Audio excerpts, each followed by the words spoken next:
the trophy and player of the match for today's game. Is there any doubt?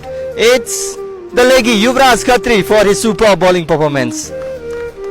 Back-to-back player of the match award for the young man. 5 wickets in the previous game, 4 wickets today. He's in a super form. Thank you, Madhav sir. We'll have a little talk. Yuvraj, सुरुमा त बधाई छ, लगातार दोस्रो खेलमा player of the match award पाउनु भएको छ, कस्तो महसुस भइरहेको छ?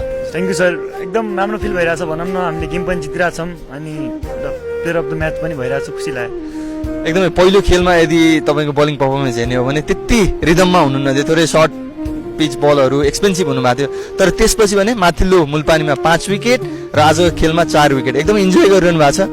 हजुर, एकदम त्यो गेम पछि हुन्छ नि, सरले पनि मलाई एकदम ब्याक गर्नुभयो, सपोर्ट गर्नुभयो अनि त्यसपछि चाहिँ म जो ओमनसँग एकदम राम्रो रिदममा पनि थिएँ, विकेट पनि पाएँ अनि आज पनि एउटा कन्फिडेन्स थियो भनौँ। हजुर, एकदमै आज पनि 5 विकेट लिने चान्स त रहेको थियो, एकदमै राम्रो बलिङ गरिरहनु भएको थियो। विकेटले कस्तो खेलिरहेको छ, धेरै हेल्प गरिरहेको छ तपाईँलाई?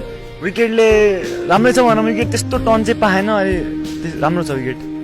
अब अन्तिम खेल अफगानिस्तानसँग, जसले सबैभन्दा धेरै म्याटर गर्छ वर्ल्ड कप पुग्नको लागि, र अफगानिस्तानको सिरिजमा तपाईँले कुनै पनि खेल खेल्नु भएको थिएन, एज अ ट्रम्प कार्ड तपाईँलाई लुकाएर राखिएको थियो। सो कतिको एक्साइटेड हुनुहुन्छ त्यो खेलको लागि? एकदम एक्साइटेड भनौँ न, हाम्रो लागि एकदम इम्पोर्टेन्ट गेम पनि हुनेछ, हाम्रो एउटा ड्रिम छ अन्डर-19 वर्ल्ड कप खेल्ने, त्यो हामीले पुरा गर्नको लागि एकदम हुन्छ नि मेहनत पनि गरेर आएको छौँ र कन्फिडेन्स छौँ भनौँ। अब बाँकी रेस्ट 19 अप्रिलमा रहेको छ खेल यसै मैदानमा, सो तयारी कसरी गर्नुहुन्छ, कन्फिडेन्स कतिको हुनुहुन्छ त्यो खेलको लागि? हजुर, कन्फिडेन्स अब तयारी त पहिलेदेखि गर्दै पनि आइरहेको छौँ, अझै गर्ने पनि छौँ। हजुर, एकदम राम्रो छ तयारी हाम्रो। धेरै धेरै बधाई छ युवराज, अन्य खेलको लागि पनि शुभकामना तपाईँलाई।